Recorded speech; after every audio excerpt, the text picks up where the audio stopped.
Now, in the 11th standard, we saw about the gravitational field and the gravitational force.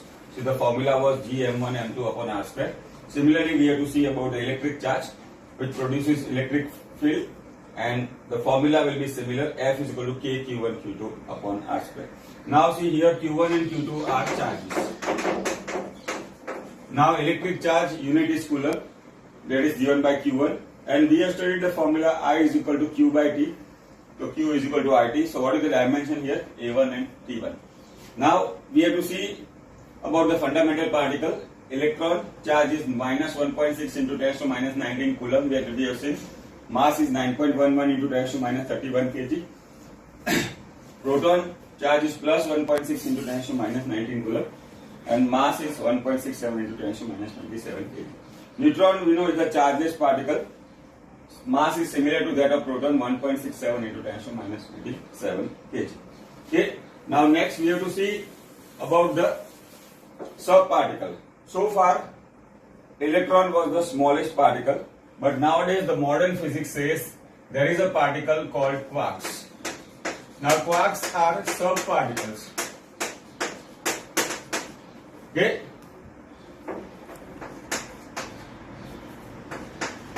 Now regarding the quarks, we'll see more in detail, but right now we have to think two types of quarks. There is a up quark which has a charge of plus 2 by 3e. Now we know 2 by 3 is smaller than 1, so that is also called subparticle. Symbol is U. And down quark is minus 1 by 3e. Okay, that is also smaller than 1. Now the modern physics says that proton, whose charge is denoted as a plus e, that is also made up of 3 quarks. There are 2 up quarks and 1 down quark. So what is the structure of proton? It will be UUD. Now we can see it is 2 by 3e plus 2 by 3e minus 1 by 3e. That will make 2e plus 2e upon 3. That will be plus 3e upon 3. That will be plus e. Similarly, neutron also has 3 quarks. Neutron, we know charge is 0. It is also made up of 3 quarks. 1 up and 2 down. So we can say it is UDD. What we can see is 2 by 3e minus 1 by 3e.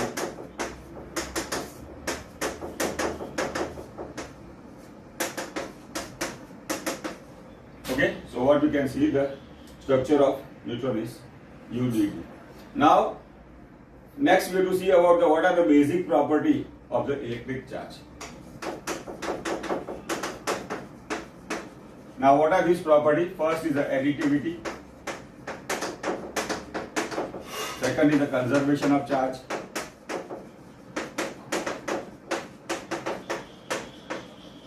And third is the quantization of charge.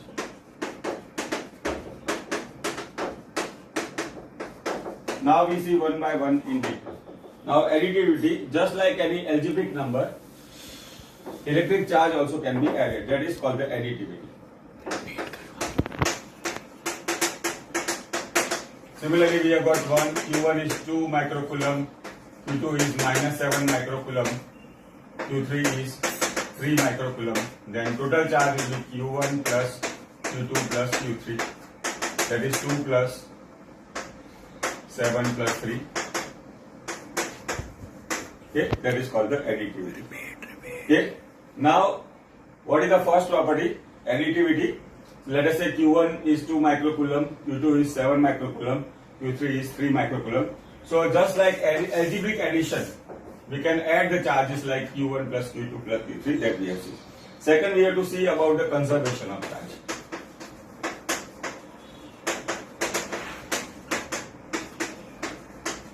Now what is conservation of charge? It says in any electrical system, any electrical isolated system, total charge is constant. In isolated system, total charge remain constant. Now we take a simple example. Let us say a glass rod is there and silk. Now we know initially there is no charge on the glass rod and silk. Now we know charging by friction. Okay, when we rub glass rod with the silk, glass rod loses electron and silk gain electron. Initially there was no charge. Now the charges are produced plus charge on the glass rod. Why? Because glass rod loses electron and the silk gain the electron. But since addition of the charges, that is plus 3 and minus 3 will make 0. That is called conservation. Initially there was no charge. Finally also the charge is 0. That is called the conservation of charge. Another example, ebonite with wool. Okay, ebonite also a material similar to that of a wood. When we rub ebonite with the wool, wool loses electron, hence it becomes positive charge, and ebonite gain the electron. Again, algebraic sum of the charge plus 3 and minus 3 is 0. This is called conservation of charge. We can write in a different way. In electrically isolated system, only those processes are possible in which equal number of opposite charges produced or destroyed. This is about the conservation of charge. Now we have seen the first property was the additivity of the charge. Second property is the conservation of the charge. Third property we have to see is the quantization of the charge that we have to see. So the third property is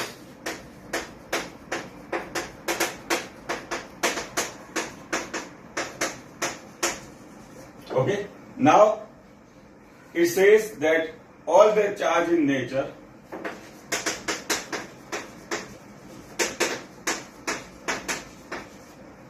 are in integer multiple of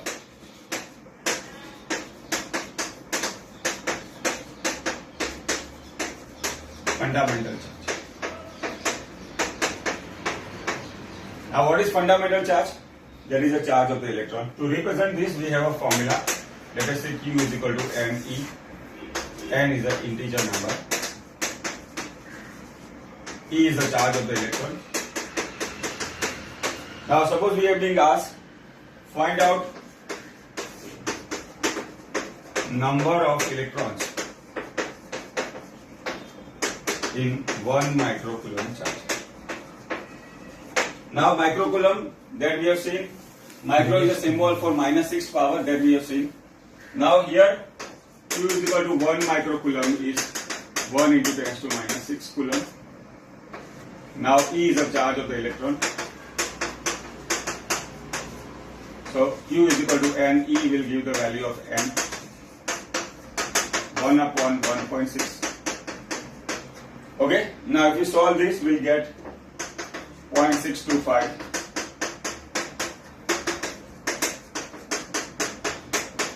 Now, don't see as a fraction. Why? Because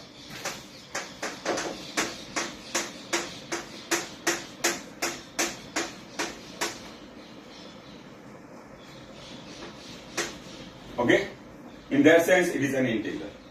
This suggests that all the charge in nature are integer multiple of fundamental charge. So this is how we can show the quantization of charge. Okay, that is all the charge in nature are integer multiple of the fundamental charge, that is the charge of the electron. Now next we have to see about the how we can detect presence of a charge. Suppose we are given a metal plate, how we can detect or how we can say there is a charge on that. So we have got a very simple device that is called electroscope. Okay, electroscope I think you have seen in the our lower standard. Okay, that is in the 6th or 7th standard. I saw in the 7th standard textbook. Now electroscope is a device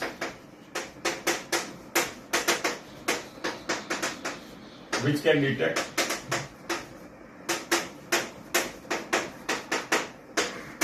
presence of a charge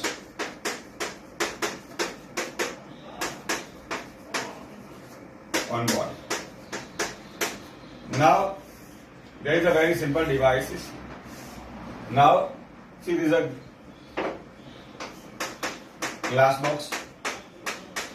Now is a wooden. Okay. Now we have got a metallic plate, metallic rod. Now it is connected with a gold foil.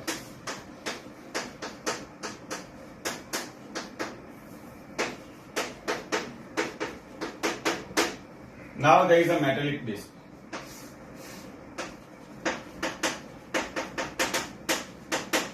Now suppose we connect with a previously negatively charged body, let us say, or a positively charged body. Let us say we have seen that glass rod rub with the silk, glass rod become positively charged. Now let us say here the glass rod is a positively charged body. Now suppose with this glass rod we bring in contact with the electroscope. Now because of the transfer of the charge here, this gold foil become positive charge. Now we know there is a like charges, there will be repulsion, so this will flip out. Okay? Or initially if there was negative charge, okay, because of the positive charge this will be neutralized. So this is how we can see that because of by using the electroscope we can detect the presence of the charge. This is the use of the electroscope, that it can detect the presence of charge on any body. Okay? Now next we have to see about the charging. Now see, our mobile charge is a different way. But here in our first lesson, charging is of 3 types. First is the charging by friction.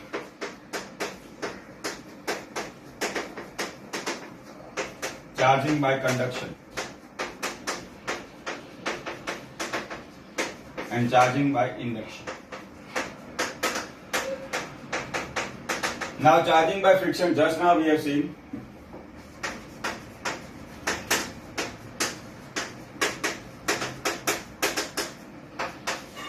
glass rod and silk.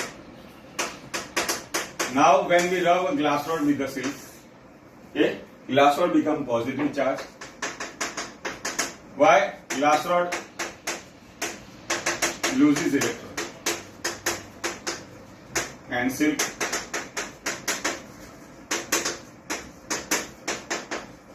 okay, we know whatever the body loses electron, that will become positive charge, and whichever the gain electron will become negative charge. See, there will be transfer of mass also, though it may be very less, but in friction there is a physical contact. See, the transfer of electron will take place. Second example, ebonite and wool. Now here wool will lose the electron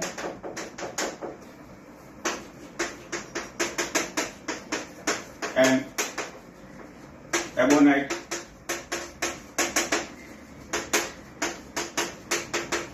one important thing we have to take in mind, whenever there is a charging by friction, only transfer of will take place. See, the proton will not change the place. Why? Because proton we have studied in the first lesson. Proton is in the nucleus, and nucleus there is a strong nuclear force which is very strong, or tends to 38 times stronger than our Coulombian force, or okay, charges between the electron and proton. Okay, so this is about the charging by friction. So in a charging by friction there is a physical contact between the object. Okay, and what we have seen, there is a transfer of electron will take place.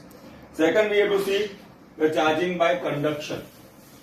Okay, second we have to see is the charging by conduction.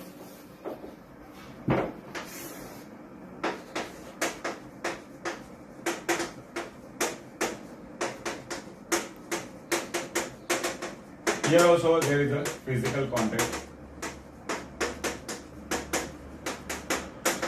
then here there will be sharing of charge. Okay, now let us say we have got a sphere, isolated sphere of radius r, charge is q.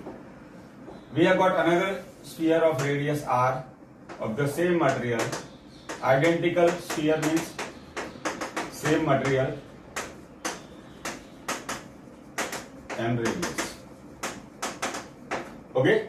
Now when we bring in contact with the another sphere of these two spheres in contact, there will be sharing of charge. Now here we have got radius of the both sphere is same, so there will be sharing of charge. So what will happen? So once we separate them, both will have q by 2 charge. Now here we have assumed that the radius is same, but what will the case when the radius is different? That we'll see in the second lesson. Now another example of charging by conduction. See, there is a metal plate, we have got 8 coulomb charge plus 8 coulomb charge. See, identical plate we have got minus 2 coulomb charge. When you bring in contact like this and separate,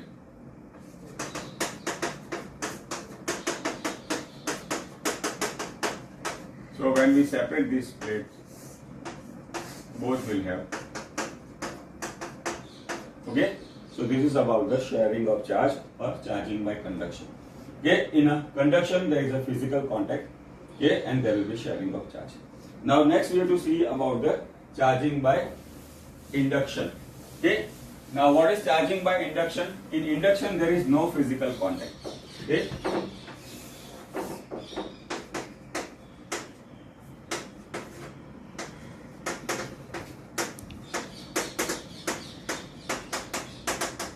Okay, when a body is charged,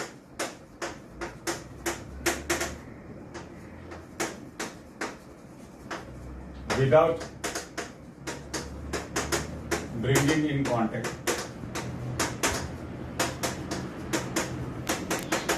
with other body, then it is called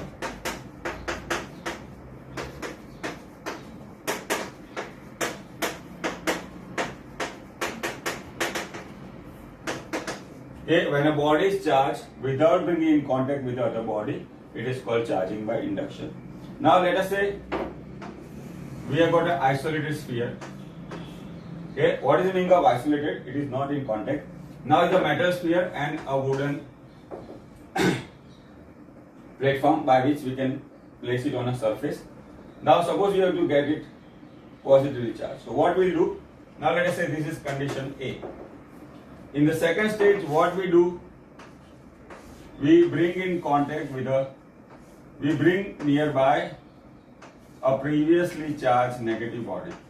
How a body can be made negatively charged? See, just now we have seen when a ebonite rod is is rubbed with the wool, ebonite gets negative charge. Okay. Now we bring a previously negatively charged body nearby to this sphere. So what happened, because it is a metallic sphere, see, in the nearby region of the rod, positive charge will be accumulated, and in the farther region, there will be negative charge. Now in the next stage, we connect this sphere or we bring in contact with the earth or a ground. Now we know earth is a good conductor. So in that case, the positive charge from the earth will neutralize this negative charge. Okay? So, but the question arises, why this positive charge has not moved to the ground? Why? Because it is being already attracted by the negative charge. In the next step, we remove the earthing.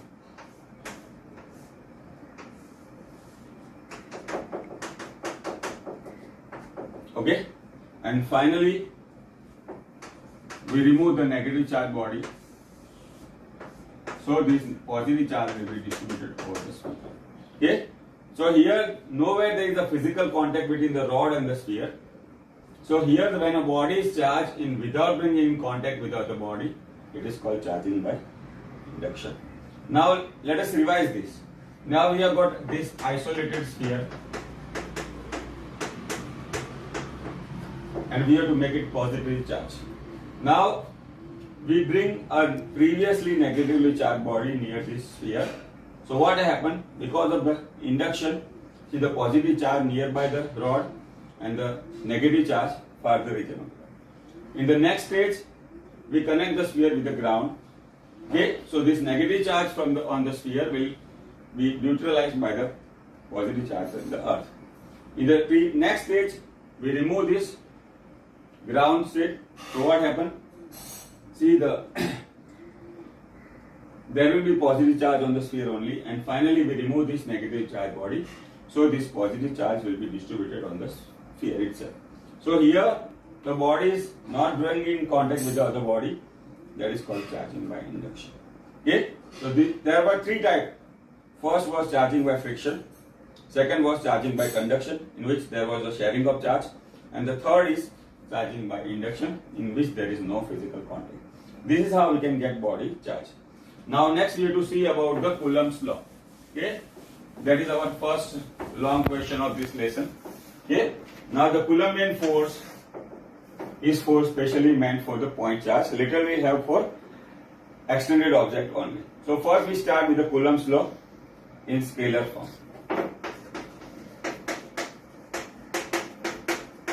Now this can be asked in a 2 marks question.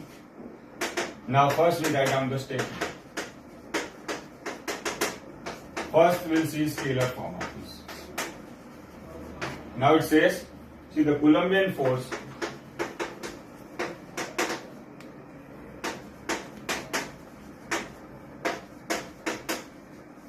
between 2 point charges is directly proportional to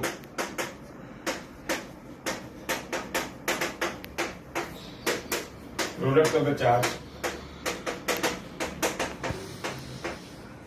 and inversely proportional to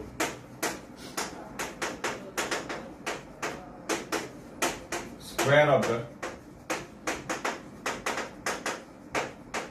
distance. Now see the statement. See the Coulombian force between 2 point charges is directly proportional to product of the charges and inversely proportional to square of the distance between the charges. Now let us say Q1 and Q2 are our point charges. R is the distance between two charges.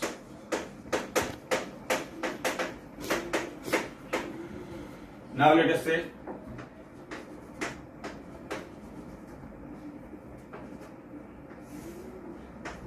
separated by r's. Distance is r. So the Coulomb's law says the force is proportional to product of the charge, inversely proportional to the square of the distance. So we can write in a compound variation r square. We put some constant here, that is proportionality constant. That is also called Coulomb's constant. Okay? So force F is equal to K Q1 Q2 upon R. Right now we talk of the scalar form. Now, see what about the K now? K is a unit, is a constant. What about the unit? Force is in Newton, distance is in meter, meter square, and Coulomb into Coulomb, Coulomb. See the value of K in MKS unit is 9 into 10 to 9 Newton meter square upon Coulomb square. Okay, now we have seen earlier whenever we come across new physical quantity, we should know about the unit and the dimension. So unit we have already written, that is Newton meter square upon Coulomb square. Now the dimension part, Newton dimension m1 L1 T minus 2, meter square is L square, and okay. Now Newton is m1 L1 T minus 2, that we know very well. Meter square is L square, Coulomb square, that is Q square. So that will make m1 L3 T minus 2 upon Q2. Okay. Now we know Q is equal to IT, so we can write m1 L3 T minus 2, m1 L3 minus 4n minus 2. Now this can be asked in VSQ or MSQ. Now the Coulomb's law in scalar form. See, the Coulombian force between 2 point charges is directly proportional to product of the charges and inversely proportional to square of the distance between them. See, what about the direction of the force? Okay, now force being a vector quantity, see the direction of the force will be along the line joining the charges. Direction of will be along line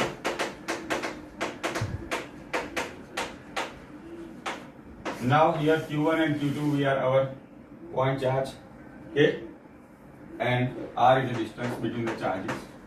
Now force is proportional to Q1 Q2, that is product of the charges, inversely proportional to square of the distance. Now F proportional to Q1 Q2 upon R square. So you put some proportionality constant here, that makes F is equal to K Q1 Q2 upon R square. K is, FR square upon Q1 Q2, that will be unit wise. Force is in Newton, distance is in meter, that is meter square. Coulomb into Coulomb is Coulomb square. See, the magnitude of the K is 9 into 10 to 9, okay, and unit is Newton meter square upon Coulomb square. Now about the dimension, we have said Newton is m1 L1 T minus 2, meter square is L square, Coulomb square is Q square. So that will make m1 L3 T minus 2 and Q minus 2. Now we know Q is equal to IT, that will make m1 L3 T minus 4 T minus 2. This is about the Coulomb's law in scalar form. Now what about the K? Now see, our first and second lesson are part of the electrostatics. Now what is the meaning of electrostatics? Here we have to study the force and charges on the which are at the rest. Okay. Now K. Just now we have seen 9 into 10 to 9 Newton meter square upon Coulomb square. Okay, K is equal to 1 upon 4 pi epsilon 0. Now this one is new for us. Okay, epsilon 0 is called the electrical permittivity of vacuum. Now in the 11th standard, in the first lesson we have seen that vacuum also has a definite state that is considered in physics. So vacuum also have some electrical and magnetic property. Now epsilon 0 is 8.85 into 10 to minus 12. That is the magnitude, and unit will be reciprocal of this. That will be Coulomb square upon. See, it is called cinema जोड़ा गया था, cinema. Okay, value is 8.85 into 10 to minus 12. Now what about the dimension? We can write Q square. Newton meter square is m1 L1 T minus 2. Meter square is this. There is Q square upon m1. That will be m minus 1 L minus 3 T2 Q2. Or we can write A1 T1 whole square upon m1 L3 T minus 2. That will make m minus 1 L minus 3 T4. Okay, so that is in the form of A and T. Now, what is the significance of epsilon 0? See, that is for air or vacuum. Now, suppose P charges we can write in, keep in air is a medium, force is L. Now, same charges we keep in some dielectric medium or non-conducting material on medium. Now, what are dielectric? The materials which are bad conductor of electricity are called dielectric. More regarding this we'll see in the second lesson. Now see here, air there was epsilon 0, whereas in medium there will be epsilon. See this ratio, epsilon upon epsilon 0 is called K. That is called the dielectric constant of medium. Now suppose air the force is F, then in medium force is called Fm. That will be F upon K. Okay, that we have to remember, that can be used in the MCQ. So again we see about the K value is 9 into 10 to 9 Newton meter square upon Coulomb square. K is 1 upon 4 pi epsilon 0. How do we read this? It's a Greek symbol. Okay? Epsilon 0 is the electrical permittivity of the vacuum. So the value is 8.85 into 10 to minus 12. See, the unit will be reciprocal of K. Why? Because K is equal to 1 upon 4 pi epsilon 0. 4 pi is the constant that you know. So epsilon 0 unit will be Coulomb square upon Newton meter square. From this we can write the dimension also, that is Q square upon force is m1 L1 T minus 2, meter square is L2. So that will make m1 L3 T minus 2. So if we arrange this, it will be m minus 1 L minus 3 T2 and Q2.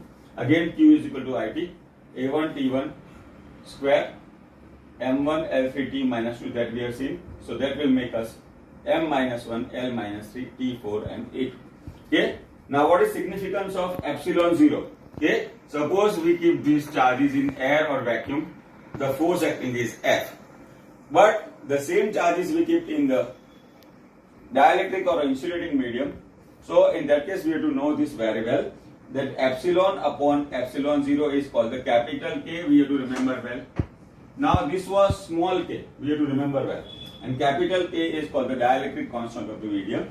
Now in air, for a given distance, if the force acting is F, that in the medium, in a dielectric medium, the same charges are kept, the force will be Fm is equal to F upon K. Okay, so this is about the scalar form. Dear friends, tomorrow also I will post a video that will be continuous of this. Tomorrow we'll start with the vector form. Okay, so you all subscribe this channel and see our lessons, and I will posting this video every day now, hence. And you tell to your friends also, they should subscribe this. Okay.